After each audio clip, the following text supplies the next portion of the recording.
आज लोग ये कहते हैं कि बदमज़हबों का रद्द ना किया जाए। मकाम गौर फिक्र दे रहा हूं, समझ सकते हो तो समझो। लोग कहते हैं बदमज़हबों का रद्द नहीं करना चाहिए, किसी को बुरा मत कहा जाए, न वहाबी को बुरा कहें, न देवबंदी को बुरा कहें, न जमात गैर इस्लामी को बुरा कहें, न राफजी को बुरा कहें, न खारजी को बुरा कहें, सुलह कुल्लियों को बुरा ना कहा जाए। मैं पूछना चाहता हूं कि ये जो लोगों में एक मिजाज फैल गया कि बुरा ना कहा जाए, मैं पूछता हूं क्या चोर को चोर नहीं कहते? चोर को चोर क्यों नहीं कहते? तो कहने लगे चोर को चोर तो कहते हैं इसलिए क्योंकि उसने चोरी की। मैंने कहा क्या चोरी किया? तो कहने लगे कि माल चोरी करता है इसलिए चोरी कहते हैं। मैंने कहा बस यही मसला है, यही मसला है कि बदमजहब को बदमजहब इसलिए कहते हैं, वहाबी को वहाबी, देवबंदी को देवबंदी इसलिए कहते हैं क्योंकि वो ईमान चोरी करता है। फर्क सिर्फ इतना है कि वो माल चोरता है और ये ईमान चोरी करता है तो दोनों चोर, एक हमाम में दोनों नंगे। कहने लगे इसकी दलील क्या है? मैंने कहा दलील मांगने वालों, हर बात में दलीलें नहीं मांगी जाती। कुछ चीजें ऐसी होती है जिसको हमारे बुजुर्गों ने कह दिया उस पर अमल करना होता है। लोग कहते हैं हिकमत से काम लेना चाहिए। आज एक हिकमत की भी बड़ी लहर चली है, हर चीज में हिकमत, हिकमत अमली, हिकमत अमली। मैंने कहा जरा मुंह बंद कर। उससे कहने लगे कि बदमज़हब का रद्द करते हैं, तो बोले नहीं हिकमत अमली से काम लो, यहां पर जरूरत नहीं है। मैंने कहा अपना मुंह बंद रख। हिकमत अमली वाले बुजुर्गों को नहीं पता था हिकमत अमली क्या है? आला हजरत नहीं जानते थे हिकमत अमली क्या है, आला हजरत से ज्यादा जानने लग गया।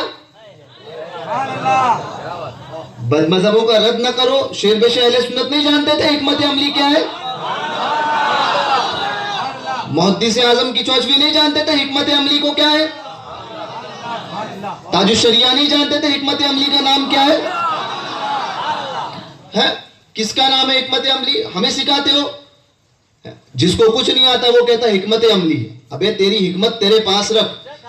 हमारे बुजुर्गों ने जो सिखाया वो हमसे बेहतर जानते थे, उसी के ऊपर हम काम करेंगे। हम ये नहीं देखेंगे लोगों के ईमान का जिम्मा ये हम पर नहीं है कि हम उसको जो है ये करें। वो अपने ईमान का खुद जिम्मेदार है। हमारा काम है पहुंचाना हक बात। माने तो ठीक, ना माने तो वो खुद उसका जिम्मेदार। तो कहने लगे हिकमत अमली, हिकमत अमली। मैंने कहा सुन हिकमत के पैरोकार और हिकमत के हिफाजत करने वाले, बात सुन मेरी।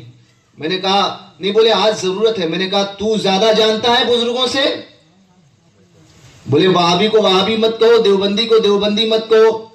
मैंने कहा तू ज्यादा जानता है बुजुर्गों से। कहने लगा कैसे? बोले आप दलील दीजिए। मैं बोला दलील वही मांगता है बार बार है?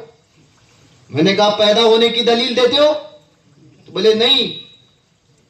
मैंने कहा वो कैसे नहीं देते, वो क्यों नहीं देते? तो कहने लगा दलील चाहिए ना, दलील। आज हर एक को दलील चाहिए होती है। कोई बात बताओ तो बोले दलील कहाँ है। मैंने कहा हर चीज की दलीलें नहीं मांगी जाती। कुछ बातें अपने बुजुर्गों की बात को जो है उस पर एतमाद किया जाता है। मैंने कहा फिर भी सुन दलील। मैंने कहा हुसैन इसकी सबसे बड़ी दलील, इमाम अली मकाम इसकी सबसे बड़ी दलील। बोले कैसे? मैंने कहा सुनो, इमाम अली मकाम किसके मुकाबले में आए थे? कोई देवबंदी था, कोई वहाबड़ा था, कोई जमाते गैर इस्लामी थी, कोई राफजी था, कोई खारजी था? कोई नहीं था।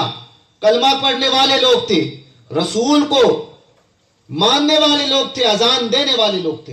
है? कोई ऐसा फिरका था जो इस्लाम से खारिज हुआ था? तो कहेंगे नहीं, कलमा पढ़ते थे। मैंने कहा इमाम क्यों बोले? इमाम क्यों बोले? 22,000 के मुकाबले में इमाम 72 अकेले तनहा खड़े रहे। तनहा वो 72 लोग थे 22,000 के मुकाबले में, पूरी यजीदी फौज के मुकाबले में इमाम तनहा खड़े, यजीद के खिलाफ इमाम तनहा खड़े हुए। क्यों खड़े हुए? यजीद कोई वहाबी था? दावा नबूवत किया था उसने? कुछ नहीं किया। तो मैंने कहा यजीद एक फासी को फाजिर था, यजीद फासी को फाजिर था। इमाम ने फासिक की बैत को कबूल नहीं किया। इमाम ने बता दिया कि सामने फासिक आया तो उसको कबूल न करना।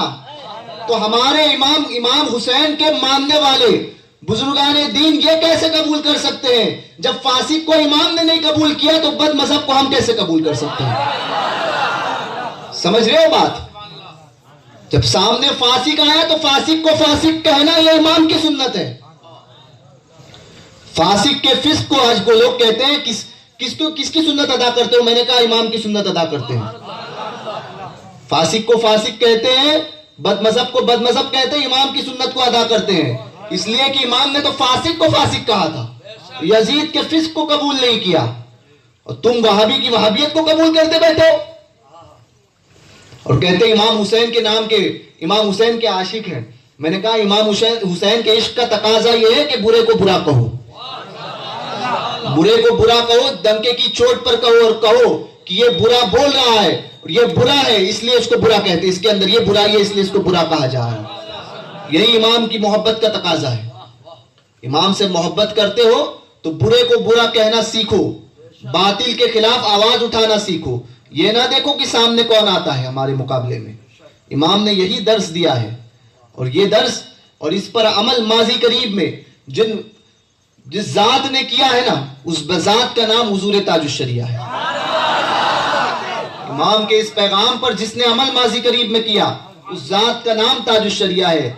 कि सामने सुलह कुल्ली थे, लोग आए कहते हैं बुरे को बुरा ना कहो। हुजूर ताजुश्शरिया ने बता दिया कि बुरा अगर कोई भी हो, वो डॉक्टर ताहिर के भेष में भी क्यों ना आ जाए, उसको बुरा कहा जाएगा। फैजान ताजुश्शरिया, बस्ती बस्ती खरिया खरिया, शहजादे गौसे आजम, मसलके आला हज़रत, उर्से हुजूर मुफ्ती आज़म हिंद।